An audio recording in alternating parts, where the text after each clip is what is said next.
Well, I want to go to the picket lines now. Chloe Melas is outside NBC studios in New York. NATASHA CHEN is outside Netflix studios in Los Angeles. Good to have you both with us.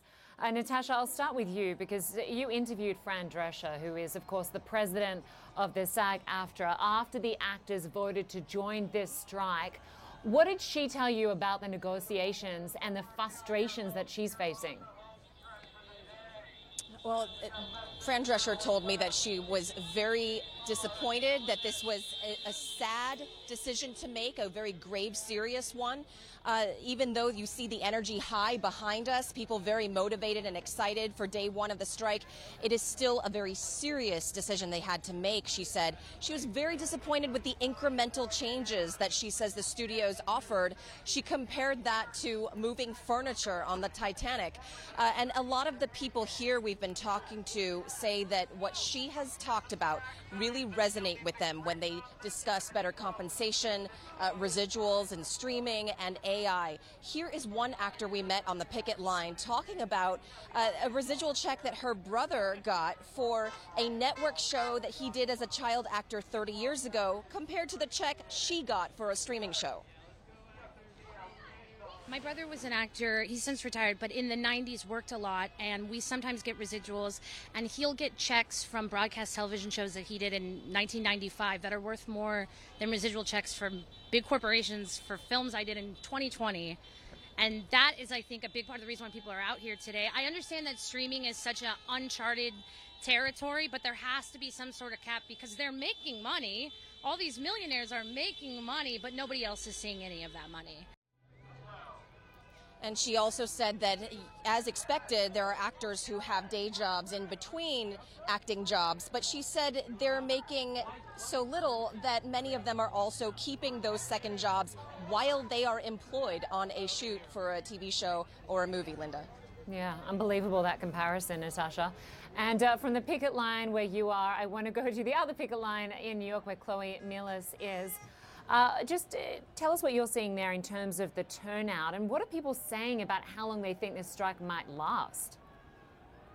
Well, so I'm standing in front of NBC Universal, and over my shoulder I think that you can see probably about 150 or more actors.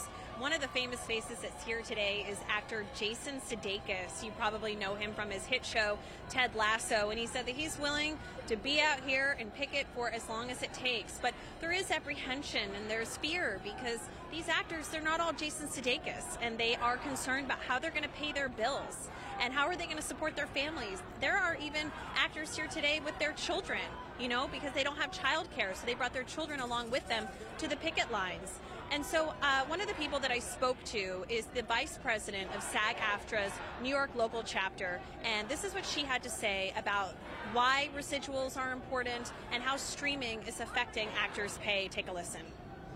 It's affected how we get paid residuals, which are what keep us going from job to job. There's no tail to streaming. Once they own it, and we stop making money, and that's changed our lives completely, especially the rank and file working class actor. So getting a bigger piece of the streaming pie, getting a success metric. They don't want to share their numbers of how well a show is doing so that we don't share in the success if a show is a hit. So also to point out what a big and pivotal moment that today is that this is the first time since the 1960s that both the writers and the actors have been on strike at the same time, and you can feel the energy here today. It's palpable. People want to be here, but are they prepared to be here for months to come? They say yes, but they do hope that a resolution can be made soon. Obviously, residuals in streaming and pay are important. Artificial intelligence is also something that's on the table, but you heard Bob Iger, who runs Disney, who says that streaming isn't as lucrative as everyone thinks and that the money just isn't there. So this could last for months and cost the economies billions of dollars.